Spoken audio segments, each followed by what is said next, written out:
પણ માણસ ખરેખર કેટલો આઝાદ થયો છે અને ખરેખર આઝાદ ક્યારે થશે, એ બે બહુ મોટા પ્રશ્નો છે. કે ખરેખર આઝાદ થયો છે કે નથી થયો. કેમ કે એક અથવા બીજા પ્રકારની ગુલામી હંમેશા રહે જ છે. અંગ્રેજો વયા જાય છે તો પાછા નેતા આવી જાય છે, નેતા ન હોય તો અધિકારી આવી જાય છે, અધિકારી ન હોય તો ગુંડાઓ હોય છે, ગુંડા ન હોય તો અલગ અલગ પ્રકારના બંધનોથી લોકોને બાંધવામાં આવે છે. એટલે પહેલો મહત્વનો સવાલ એ છે કે શું ખરેખર આઝાદી આવી છે કે હજુ કંઈક ગુલામી બાકી છે. અને બીજી મહત્વની બાબત એ છે કે માણસ ખરેખર આઝાદ ક્યારે થયો ગણાશે.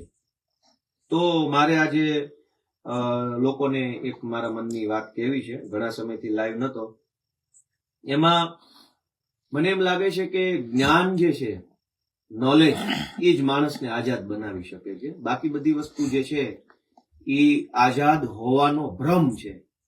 જ્યાં સુધી માણસની પોતાની પાસે જ્ઞાન નથી, નોલેજ નથી, માહિતી નથી, જાણકારી નથી, સૂચના નથી, ત્યાં સુધી માણસ જે છે એ સમજો કે અબુધ પ્રકારે જીવન જીવવા લાચાર બને છે, મજબૂર બને. અને અબુધ હોવું એટલે પોતાની જાતે એક ગુલામ પ્રકારની વાત થઈ ગઈ. એટલે આજે મારે તમને કેટલીક પાછી માહિતી આપવી છે. મેં 2 દિવસ પહેલા ગ્રામ સભાની માહિતી આપી હતી અને આજે ગુજરાતભરમાં અનેક ગામડામાં ગ્રામ સભા થઈ. ક્યાંક સારી થઈ, ક્યાંક ખરાબ થઈ, ક્યાંક થવા જેવું થયું, ક્યાંક ન થવા જેવું થયું.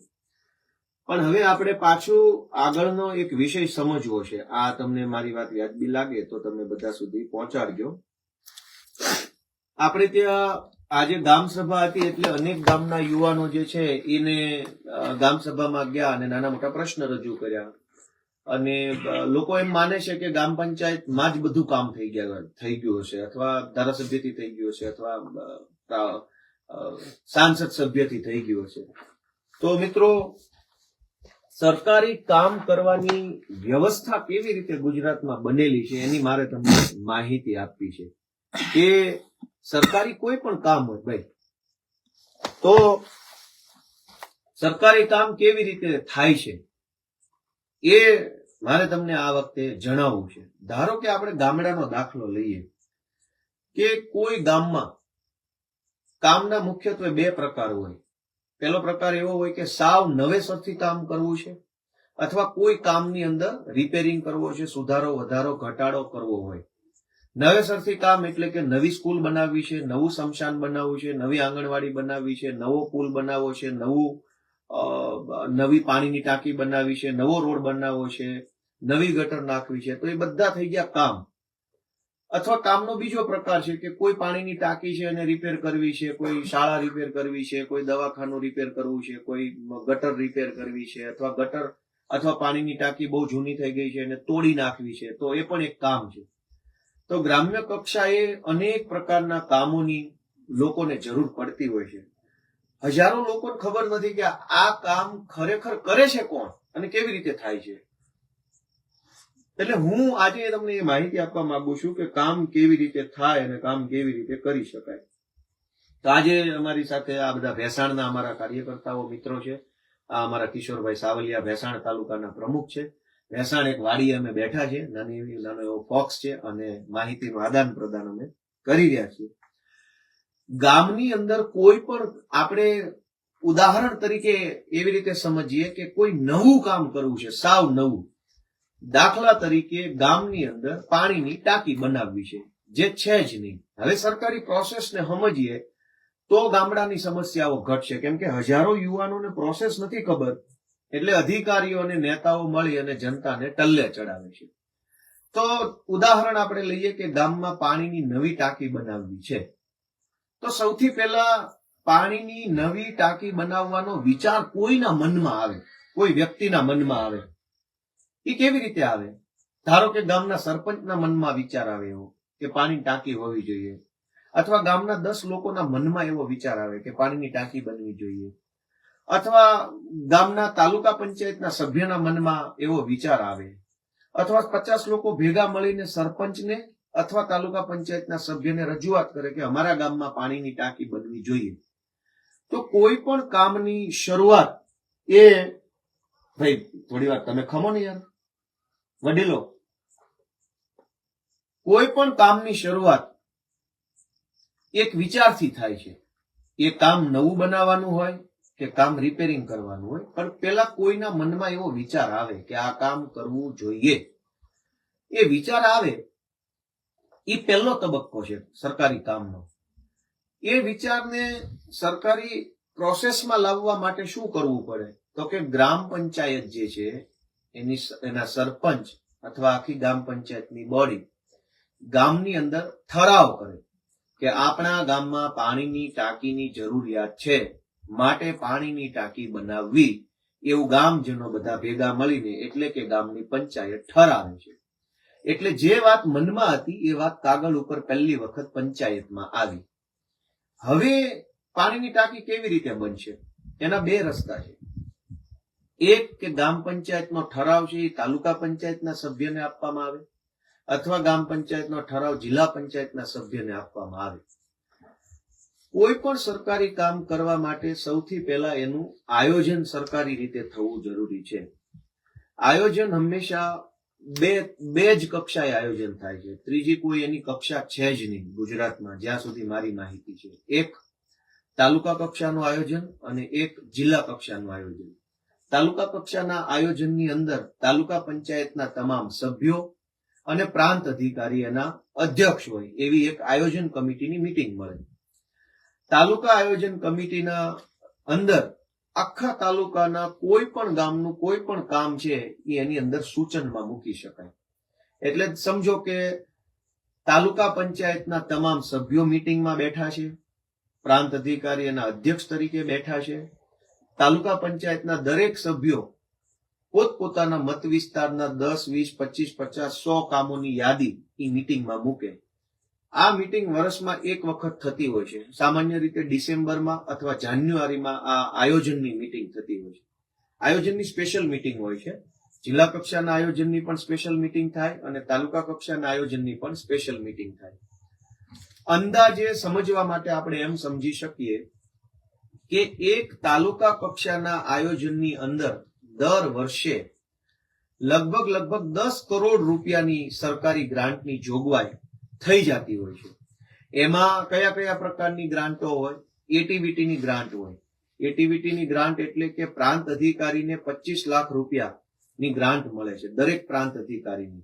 ઈ પ્રાંત અધિકારી પોતાના અંડરમાં આવતા તાલુકામાં ગમે તે સરકારી કામમાં પોતાની ગ્રાન્ટ વાપરી શકે. ત્યાર પછી દરેક તાલુકાને 1 કરોડ રૂપિયાની અલગથી ગ્રાન્ટ એટીવીટીની મળતી હોય છે. એટીવીટી એટલે આપણો તાલુકો વાઇબ્રન્ટ તાલુકો.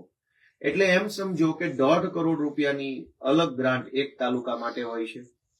ત્યાર પછી સ્ટેમ્પ ડ્યુટીની ગ્રાન્ટ દરેક તાલુકાને મળે છે. કોઈ પણ તાલુકાની અંદર જેટલા પણ દસ્તાવેજોની નોંધણી થાય એની અંદર જેટલા રૂપિયાનો સ્ટેમ્પ વપરાયો હોય એ સ્ટેમ્પમાંથી સરકારને જે આવક થાય એ આવકના કેટલાક ટકા રૂપિયા એના એ તાલુકાને પાછા મળે. એટલે આ કરોડો રૂપિયાના જે સ્ટેમ્પ સરકારમાંથી ખરીદી થાય છે સ્ટેમ્પની, એ સ્ટેમ્પ ક્યારે ખરીદવામાં આવે? દસ્તાવેજ થાય ત્યારે, ખરીદ વેચાણ થાય ત્યારે. તો એ સ્ટેમ્પ જે જનતા ખરીદે છે એ સ્ટેમ્પ જે તાલુકામાંથી ખરીદી થયો છે અથવા જે તાલુકામાં રજીસ્ટ્રેશન થયું નોંધણી, એ તાલુકાને સ્ટેમ્પના કેટલાક રૂપિયા ગ્રાન્ટ સ્વરૂપે પાછા મળે.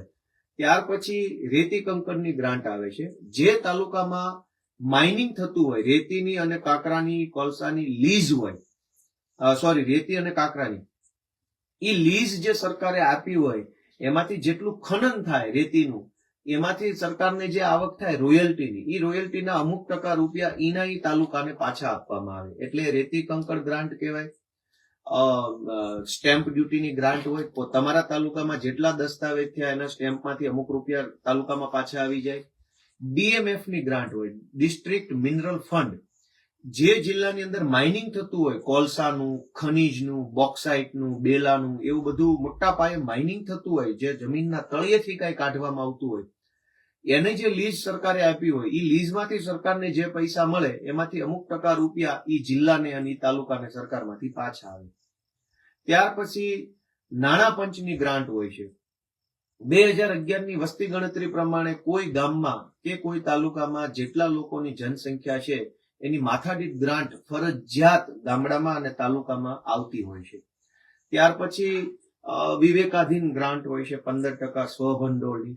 જનતા જે નાના મોટા વેરા ભરે છે, સરકારને પૈસા આપે છે, નાની મોટી પાવતીઓ ભરે છે, એમાંથી જે કરોડો રૂપિયા સરકાર કમાય એ પૈસા ઈનાઈ તાલુકામાં પાછા આવે.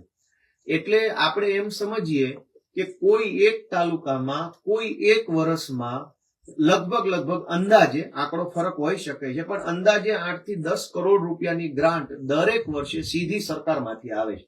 એમાં ધારાસભ્ય બાદ, સાંસદ સભ્ય બાદ એની કોઈ ગણતરી કરતા નથી. તેમ છતાંય એક તાલુકામાં દર વર્ષે 10 કરોડ રૂપિયાની ગ્રાન્ટ આવે છે. આ 10 કરોડ રૂપિયામાં રોડ બાદ મોટા મોટા જે રોડ હોય છે એની ગણતરી નથી કરવાની, કેમ કે એ રોડ સરકાર પોતે બનાવે છે.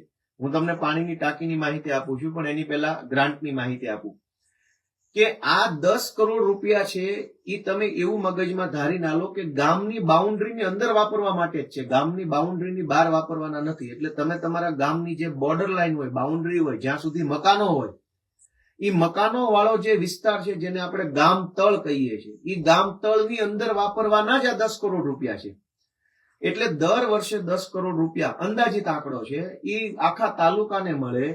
એક તાલુકામાં ધારો કે એવરેજ 50 થી 60 ગામો હોય, ક્યાંક 70 હોય, ક્યાંક 80 હોય, પણ 60 ગામડાની એવરેજ આપણે માનીને ચાલીએ તો મારું ગણિત કાચું છે, આપણે કેલ્ક્યુલેટર કાઢી લઈએ ખોટા ગપ્પા મારવાના બદલે. પણ 10 કરોડ રૂપિયા એક તાલુકામાં દર વર્ષે આવે, કેલ્ક્યુલેટર, અને 60 ગામડા હોય તો દર વર્ષે કેટલા રૂપિયા એક ગામડાના ભાગમાં આવે એ તમે સમજી શકો છો. હવે તમે સમજો કે આ ગ્રાન્ટ માત્ર ગામની બોર્ડરની અંદર વાપરવા માટેની છે. એટલે ગામની બોર્ડરની બહાર શું હોય તો કે મોટા મોટા રોડ હોય, એક ગામથી બીજા ગામ જવાનો રોડ છે એ બોર્ડરની બહાર હોય, એનાથી મોટા રોડ હોય એ બોર્ડરની બહાર હોય, પુલિયા હોય નદી નાળા ઉપર એ બોર્ડરની બહાર હોય, તો એના પૈસા અલગથી સરકારમાંથી આવે છે. આ તો ગામની બોર્ડરની અંદર, ગામની બોર્ડરની અંદર શું હોય, સ્મશાન હોય, સ્કૂલ હોય, દવાખાનું હોય, પાણીની ટાંકી હોય, ગટર હોય, કેમેરા હોય, સીસીટીવી, ક્યાંક નદી આવતી હોય તો પૂર સંરક્ષણ દિવાલ આવતી હોય, પાણી ભરાય ને એટલા માટે ઈ ગામની અંદર આવતી હોય, આંગણવાડી ગામની અંદર આવતી હોય, પંચાયતનું મકાન ગામની અંદર આવતું હોય. તો ગામની અંદર આટલી જ વસ્તુ આવતી હોય, ઈ જ વસ્તુ માટે સરકારના એક તાલુકા દીઠ 10 કરોડ રૂપિયા અંદાજિત આખા ગુજરાતમાં આવે છે. હવે હું તમને કહું કે ગામમાં પાણીની નવી ટાંકી બનાવી છે. સામાન્ય રીતે લોકો ધારાસભ્ય, સાંસદ સભ્યને રજૂઆત કરતા ટાંકી બનાવી છે, ગ્રાન્ટ આપો, પણ ગામની અંદર પૈસા વાપરવા માટે કરોડો રૂપિયા સરકારમાંથી ઓલરેડી આવે છે. હવે આપણે એક વસ્તુ એ પણ મારે તમને ધ્યાને મૂકવી છે કે 5 લાખ રૂપિયા સુધીનું કોઈ પણ સરકારી કામ હોય એ તાલુકા પંચાયત હસ્તક થતું હોય છે હંમેશા માટે, અને 5 લાખ કરતા ઉપરની કિંમતનું કોઈ પણ કામ હોય તો એ જિલ્લા પંચાયત હસ્તક થતું હોય, પછી એ 10 લાખનું હોય કે 20 લાખનું હોય કે 50 લાખનું હોય. 5 લાખ કરતા અંદરની કિંમતના જે કાંઈ સરકારી કામ હોય એ તાલુકા પંચાયત હસ્તક એનું વહીવટી પ્રક્રિયા થાય અને એ કામનું અમલીકરણ ગ્રામ પંચાયત કરાવે. આપણે પેલા નાના કામનો દાખલો લઈએ, કેમ કે પાણી ટાંકી તો 5 લાખ વાળી ન હોય એટલે મોટો દાખલો થઈ જાય છે. હું નાના દાખલામાં સમજાવું કે એમ સમજો કે ગામની અંદર આપણે સીસીટીવી કેમેરા નાખવા છે. આના સીસીટીવી નો દાખલામાં ટેકનિકલ પ્રોબ્લેમ આવશે, આપણે સરળ ભાષામાં સમજાવવા છે. ગામના સ્મશાન ફરતે દિવાલ કરવી છે. સ્મશાન ઉપર ફરતે દિવાલ નથી, મસાણિયા ફરતે. એટલે ગામમાં એવું પેલા મેં કીધું મનમાં વાત આવી, ગામ લોકોના કે સરપંચના કે તાલુકા સભ્યના કે પંચાયત સ્મશાનની ફરતે દિવાલ કરવી છે. એ વાત બે રીતે સરકાર સુધી જાય. એક તો તાલુકા પંચાયતનો સભ્ય ડાયરેક્ટ આયોજનની મીટિંગમાં મૂકી શકે, અથવા ગામ પંચાયત ઠરાવ કરે અને ગામ પંચાયત તાલુકા સભ્યના માધ્યમથી મૂકે. એટલે એક વસ્તુ દોસ્તો મગજમાં ક્લિયર રાખજો કે ગામની બોર્ડરની અંદરનું કોઈ પણ કામ હોય એનું પહેલું પગથિયું તાલુકા પંચાયતની આયોજન સમિતિની બેઠક છે. એટલે કે તાલુકા પંચાયતના સભ્યનું મહત્વ ખૂબ વધી જાય છે. જોકે ભાજપના માણસોએ તો આને કમાવાનો ધંધો કરી નાખ્યો છે. સ્મશાનની ફરતે દિવાલ બનાવવી છે, એવું કામ નક્કી થયું કે ભાઈ એક્સ નામનું ગામ છે, એક્સ ગામમાં સ્મશાનની ફરતે દિવાલ બનાવી છે.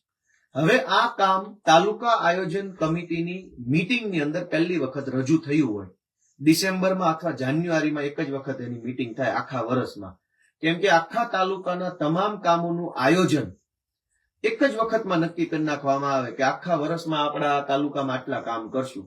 એ કામમાં 100 કામની યાદી હોય, 500 કામની યાદી હોય, 700 કામની પણ યાદી હોઈ શકે છે.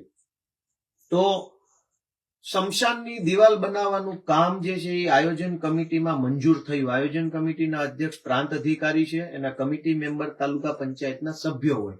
સર્વસંમતિથી નક્કી થયું કે એક્સ નામના ગામમાં સ્મશાન ફરતે દિવાલ બનાવવી છે. એટલે એ પહેલો તબક્કો થઈ ગયો કે હવે આ કામ કરવાનું છે, કાગળ ઉપર આવી ગયું, સર્વસંમતિ થઈ ગઈ. એને કહેવાય પ્રાથમિક મંજૂરી. કાયદાની અથવા સરકારની ભાષામાં પ્રાથમિક મંજૂરી એટલે એવું કે હા ભાઈ હવે આ કરવું છે, ચલો કઈ વાંધો નહીં, બધા કરીએ, એગ્રી થઈ ગયા બધા, એને કહેવાય પ્રાથમિક મંજૂરી. પ્રાથમિક મંજૂરી મળ્યા પછી એને કામ જિલ્લા આયોજન અધિકારી પાસે એ કામ મંજૂર થવા માટે જાય. મંજૂર શું કામ થવા માટે જાય કે ભાઈ જે કામ આ કમિટીએ નક્કી કર્યું છે એ કામ સરકારના ગ્રાન્ટના નિયમમાં આવે છે કે નહીં. કેમ કે ગ્રાન્ટના નિયમ હોય, જેમ કે ધારાસભ્યને જે ગ્રાન્ટ મળે છે એમાંથી 50 લાખ રૂપિયાની ગ્રાન્ટ માત્ર પાણીના કામમાં જ વાપરવાની, બાકીના પૈસા જે છે એ અલગ કામમાં વાપરવાના, એવું પૈસાનો પણ નિયમ મૂકેલો છે. એમ તાલુકા પંચાયતમાં જે 10 કરોડની ગ્રાન્ટ આવે છે એમાંથી અમુક ટકા રૂપિયા માત્ર દલિત સમાજના વિકાસના કામ માટે વાપરવાના, અમુક ટકા રૂપિયા માત્ર આદિવાસી સમાજના વિકાસ માટે વાપરવાના, અમુક ટકા રૂપિયા માત્ર ઓબીસી સમાજના વિકાસ માટે વાપરવાના, અમુક ટકા રૂપિયા જળ માટે વાપરવાના, અમુક ટકા રૂપિયા સફાઈ માટે, એવા બધા નિયમો બનેલા છે. એટલે એ જે 10 કરોડ રૂપિયામાંથી દિવાલ બનાવવાનો જે નિર્ણય લેવામાં આવ્યો આયોજન કમિટીમાં, એ નિર્ણય કમિટીએ યોગ્ય લીધો છે કે અયોગ્ય એનું ચેકિંગ જિલ્લા આયોજન અધિકારી દ્વારા કરવામાં આવે. ધારો કે જિલ્લા આયોજન અધિકારીએ નિર્ણય કર્યો કે બરાબર છે, નિર્ણય સરસ છે, વાંધો નથી, સરકારના નિયમ પ્રમાણે આ કામ થઈ શકે તેમ છે, એટલે પૂર્વ મંજૂરી મળ્યા પછી એને આયોજન મંજૂર થઈ ગયું કહેવાય. આયોજન મંજૂર થઈ જાય એટલે ત્રીજો તબક્કો ચાલુ થાય. પહેલો તબક્કો છે એ પ્રાથમિક મંજૂરી, બીજો તબક્કો છે એ ફાઇનલ મંજૂરી એટલે કે જિલ્લા આયોજન અધિકારીની મંજૂરી, ત્રીજો તબક્કો છે કે એનું ટેકનિકલ સર્વે થાય, TS, અથવા એને પ્લાન લેઆઉટ કહી દો. કેમ કે દિવાલ બનાવી છે પણ દિવાલ લાંબી કેટલી છે, પહોળી કેટલી છે, ઊંચી કેટલી છે, એમાં પ્લાસ્ટર મારવું છે કે નથી મારવું, એ તો કોઈને ખબર નથી. પછી જ્યાં દિવાલ બનાવવાની છે ત્યાં સમથળ જમીન છે કે થોડીક ખાડામાં છે, થોડીક ઊંચાઈ ઉપર છે, કોઈને ખબર નથી. તો જે કામ કરવાનું નક્કી થયું છે એનો ફિલ્ડ સર્વે કરવો પડે, ત્યાં જઈને જોવું પડે કે દિવાલ કેટલા ફૂટ લાંબી બનશે, કેટલા ફૂટ ઊંચી બનશે, કેટલા ફૂટ પહોળી બનશે, પ્લાસ્ટર કેટલું લાગશે, લોખંડ કેટલું વપરાશે, ઈંટો કેટલી વપરાશે, સિમેન્ટ કેટલી વપરાશે, ખાડા કઈ કઈ જગ્યાએ છે, ઊંચાઈ કઈ કઈ જગ્યાએ છે, જમીન છે પથરાળ છે, એનો પાયો ગાળવા માટે જમીન ખોદવી પડે એમ છે, તો એ ખોદવા માટે માણસથી ખોદશે કે મશીનથી ખોદશે, પોચી જમીન છે, કડક જમીન છે, આ તમામ પ્રકારનો ટેકનિકલ સર્વે થાય.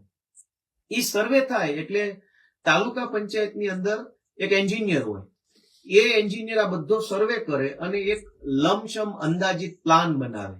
એ પ્લાનમાં એનો નકશો હોય, એનું ડ્રોઈંગ દોરેલું હોય અને લખેલું હોય કે જો આ દિવાલ બનાવવામાં આવે તો 3 લાખનો ખર્ચો થશે.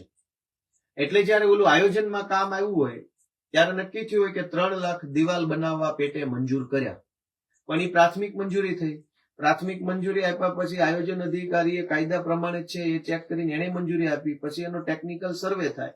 ટેકનિકલ સર્વેમાં દિવાલ બનાવવાનો વાસ્તવિક ખર્ચો, જાડાઈ, પહોળાઈ, ઊંચાઈ, પ્લાસ્ટર સહિતનો ખર્ચો 3 લાખ આવે છે એવું નક્કી એન્જિનિયર કરે.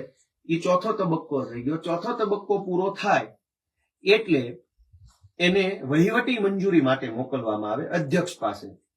વહીવટી મંજૂરી શું છે કે પહેલા નક્કી થયું દિવાલ બનાવવી છે, પછી નક્કી થયું કે દિવાલ બનાવવામાં આટલો ખર્ચો છે, પછી વહીવટી મંજૂરી હા ભાઈ ભલે ખર્ચો થતો કઈ વાંધો. એટલે વહીવટી મંજૂરી એટલે એવી મંજૂરી છે કે હવે સરકાર ફાઇનલી દિવાલ બનાવવા માટે 100% સંમત છે અને પૈસા આપશે, એનું નામ વહીવટી મંજૂરી.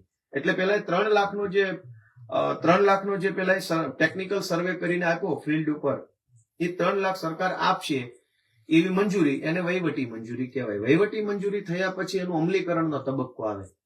હવે અત્યારે અહીંયા સૌથી મોટો ભ્રષ્ટાચારનો રસ્તો ગુજરાતમાં ભાજપની સરકારે ખોલ્યો છે. ભાજપની સરકારે એવો નિર્ણય કર્યો છે કે 5 લાખ સુધીનું કોઈ પણ સરકારી કામ હોય એમાં ટેન્ડર બેન્ડર કાંઈ નહીં કરવાનું, કોઈ પણ XYZ વ્યક્તિને કામ સોંપી દેવાનું, અને 5 લાખ સુધીનું કામ જે કાંઈ હોય છે એ મોટા ભાગે ગ્રામ પંચાયત હસ્તક એનું અમલીકરણ થાય. 5 લાખ કરતા ઉપરનું કોઈ પણ સરકારી કામ હોય, પાણીની ટાંકી હોય તો એ 15 લાખની હોય, તો એનું અમલીકરણ ગ્રામ પંચાયત નહીં કરે, એનું અમલીકરણ જે તે સંસ્થા કરશે. માર્ગ અને મકાન વિભાગ, પાણીની ટાંકી હોય તો માર્ગ મકાન વિભાગ બનાવે, શાળા હોય તો શિક્ષણ વિભાગ બનાવે, આંગણવાડી હોય તો ICDS બનાવે, દવાખાનું હોય તો હેલ્થ વિભાગ બનાવે. 5 લાખ કરતા ઉપરની રકમ હોય તો જે તે વિભાગ દ્વારા એ કામ કરવામાં આવે, વિભાગ એજન્સીને ટેન્ડર દ્વારા આપીને કામ કરાવડાવે. 5 લાખ કરતા 5 લાખ સુધીની રકમનું કામ હોય તો એમાં કોઈ ટેન્ડર કરવાનું આવતું નથી. એટલે ભ્રષ્ટાચારનો સૌથી મોટો રસ્તો શું છે કે તાલુકા આયોજનની અંદર જે પેલા 10 કરોડ મળે છે એમાં તાલુકા પંચાયતના બધા સભ્યો બેસે અને પોતાના 50-50, 20-20, 30-30 કામો રજૂ કરી દે. એક તાલુકા પંચાયતની અંદર 10 ગામડા આવતા હોય તો 10 ગામના 2-2 કામ રજૂ કરે કે X ગામમાં રોડ, Y ગામમાં ગટર, Z ગામમાં કેમેરા, ફલાણા ગામમાં આ, ફલાણા ગામમાં આ. એક તાલુકા પંચાયતનો સભ્ય 20 કામ રજૂ કરે. એવા 20 તાલુકા પંચાયતના સભ્યો બેઠા હોય, બધા 20-20 કામ રજૂ કરે, એટલે કુલ મળીને અંદાજે સમજો કે 200 કામ રજૂ થયા. એ 200 કામ છે એ 5 લાખ કરતા નીચેના મૂકવામાં આવ્યા હોય. શું કામ કે 5 લાખ કરતા નીચેના મૂકે તો એમાં ટેન્ડર કરવાનું આવતું નથી. અને 5 લાખ કરતા નીચેનું સરકારી કામ હોય એ ગુજરાત આખામાં ગ્રામ પંચાયત દ્વારા જ કરવામાં આવે. હવે પેલી દિવાલ બનાવવાની જે મેં તમને વાત કરી કે દિવાલ બનાવવાની વહીવટી મંજૂરી આવી ગઈ, સરકારે હા પાડી દીધી, એટલે હવે એ કામ ચાલુ કરવાની જવાબદારી પંચાયતને સોંપવામાં આવે. શું કામ? કેમ કે 5 લાખ કરતા નીચેનું. ગ્રામ પંચાયત શું કરે? ગ્રામ પંચાયતમાં જે માણસ બેઠો હોય પોતાના સગાવાલા, મામા, માસી, કાકા, ફઈ, ફુવાના કોઈ પણ છોકરાને ઉભા કોન્ટ્રાક્ટ આપી દે કે રમેશ અમારે દિવાલ બનાવી આપશે. રમેશ શું કરે કે એને 4 લાખની દિવાલ બનાવવાનું કામ મળ્યું હોય, એમાંથી 1 લાખની દિવાલ બનાવે, 4 લાખના બિલ મૂકી દે, પંચાયતે બિલ મંજૂર કરી નાખે, રમેશ 3 લાખ કમાય અને બાકી બધા થોડું થોડું કમાય અને આ 5 લાખનું કામ પૂરું કરી નાખે. હવે આ 5 લાખના કામમાં ભ્રષ્ટાચાર થવાનું સૌથી મોટું કારણ એ છે કે આખા ગુજરાતમાં સૌથી વધુ કામો ગામડાની બોર્ડરની અંદર થતા હોય છે. ગામડાની બોર્ડરની બહાર તો સરકાર પોતે કરે છે, સરકારનો વિભાગ કરે છે. 5 લાખથી ઊંચું કામ હોય એમાં ટેન્ડરો થાય છે અને ટેન્ડર દ્વારા કરવામાં આવે છે. 5 લાખથી નીચેના કામમાં કોઈ ટેન્ડર નથી અને 5 લાખથી નીચેના તમામ કામ ગામડાની બોર્ડરની અંદરના હોય છે. એટલે ભ્રષ્ટાચાર કેવી રીતે થાય કે 5 લાખથી અંદરનું કામ કરવાનું જે છે એ રમેશને આપી શકાય, મગનને આપી શકાય, છગન કોઈ પણને આપી શકાય. એમાં કંપની બનાવવાની જરૂર નથી, કોઈ ટેન્ડર કરવાની જરૂર નથી. એટલે શું થાય કે માનો કે રમેશે ભ્રષ્ટાચાર કર્યો તો રમેશની તો કોઈ કંપની જ નથી, તો કંપની નથી તો કંપનીને સજાઈ નથી થવાની, કંપની બ્લેકલિસ્ટ નથી થવાની, કંપની ટેન્ડર ભરવામાંથી એને દૂર નથી રાખવામાં આવવાની. 5 લાખ કરતા ઉપરના કામોમાં એવું થાય છે કે જો કંપની બહુ મોટા ફોલ્ટમાં આવી જાય, કેમ કે 5 લાખ કરતા ઉપરનું કામ માત્ર કંપની દ્વારા કરી શકાય, એમાં ટેન્ડર ભરવું પડે છે.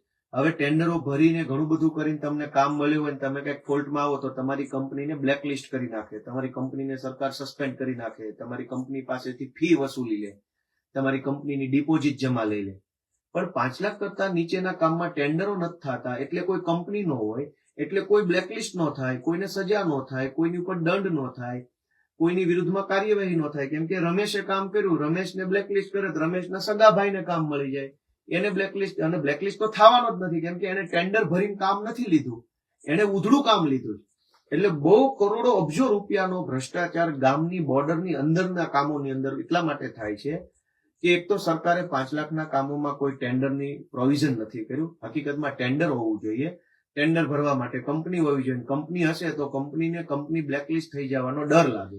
આ પહેલી વાત. હવે જે દિવાલ બનાવવાનું કામ મેં તમને કીધું એમાં તમે એવી કલ્પના કરો કે શાળાનો એક ઓરડો બનાવવાનો છે જેનો ખર્ચો છે 2 લાખ રૂપિયા. તો વળી સેમ પ્રોસેસ છે, તાલુકાનું આયોજનની બેઠક મળશે જાન્યુઆરી અથવા ડિસેમ્બરમાં, એમાં તાલુકા પંચાયતનો સભ્ય રજૂ કરે કે અમારા ગામમાં શાળાનો ઓરડો બનાવવો છે. એ થઈ ગયો પ્રાથમિક વિચાર કાગળ ઉપર લાવવાની પ્રક્રિયા. આયોજન કમિટીમાં મંજૂર થઈ ગયું કે હા ભાઈ ઓરડો બનાવવો છે, એટલે એ થઈ ગયું પ્રાથમિક મંજૂરી, કે સૈદ્ધાંતિક રીતે બધા સંમત થયા અને સૈદ્ધાંતિક મંજૂરી કહી શકો. ત્યાર પછી આયોજન મંડળ જે છે એ એને મંજૂરી આપે, ત્યાર પછી એનો ટેકનિકલ સર્વે થાય.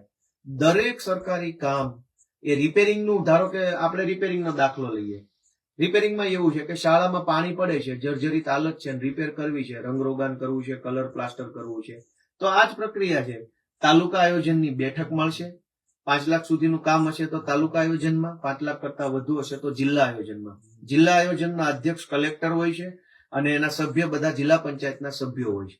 તાલુકા આયોજન સમિતિના અધ્યક્ષ પ્રાંત હોય છે અને એના સભ્ય બધા તાલુકા સભ્યો હોય. એટલે તમે એમ સમજો કે ગ્રામીણ ક્ષેત્રના 99% કામો તાલુકા પંચાયત અથવા જિલ્લા પંચાયત હસ્તકના જ કામો હોય છે. ધારાસભ્ય કે સાંસદ સભ્યની ભૂમિકા બહુ જ મર્યાદિત થઈ જાય છે આની અંદર.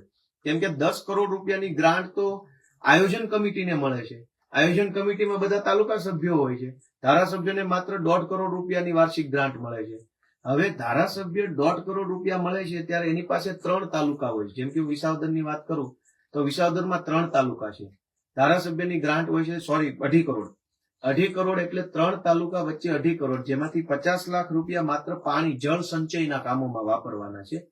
બાકીના 2 કરોડ રૂપિયા ભાગ્યા 3 તાલુકા. પણ દરેક તાલુકાને પોતાને 10 કરોડ રૂપિયા વાપરવા દર વર્ષે મળે છે અને એનો વહીવટ તાલુકા પંચાયતના સભ્યોના હાથમાં હોય છે. અને દરેક જિલ્લા પંચાયતોને એવરેજ આખા વર્ષ દરમિયાન લગભગ 20 થી 25 કરોડ રૂપિયા દરેક જિલ્લાને ઓછામાં ઓછા નાખી દેતા વાપરવા મળે છે. તો 10 કરોડ રૂપિયાનો ભ્રષ્ટાચાર દરેક તાલુકામાં દરેક વર્ષે જે કાંઈ તાલુકા સભ્યો ભેગા મળીને કરી જાય છે અને લોકોને ખબર નથી કે આ પ્રક્રિયા છે. એટલે આજે તમે ગામ સભામાં જે લોકોએ હાજરી આપી હોય એ બધા મિત્રોને મારી એટલી જ વિનંતી છે કે તમે ગામ સભામાં જાઓ, પણ તાલુકા પંચાયતના સભ્યોની ઉપર પણ ખૂબ નજર રાખવી જરૂરી છે. કેમ કે તાલુકા પંચાયતના સભ્યો છે એ જ તો બધું નક્કી કરતા હોય છે.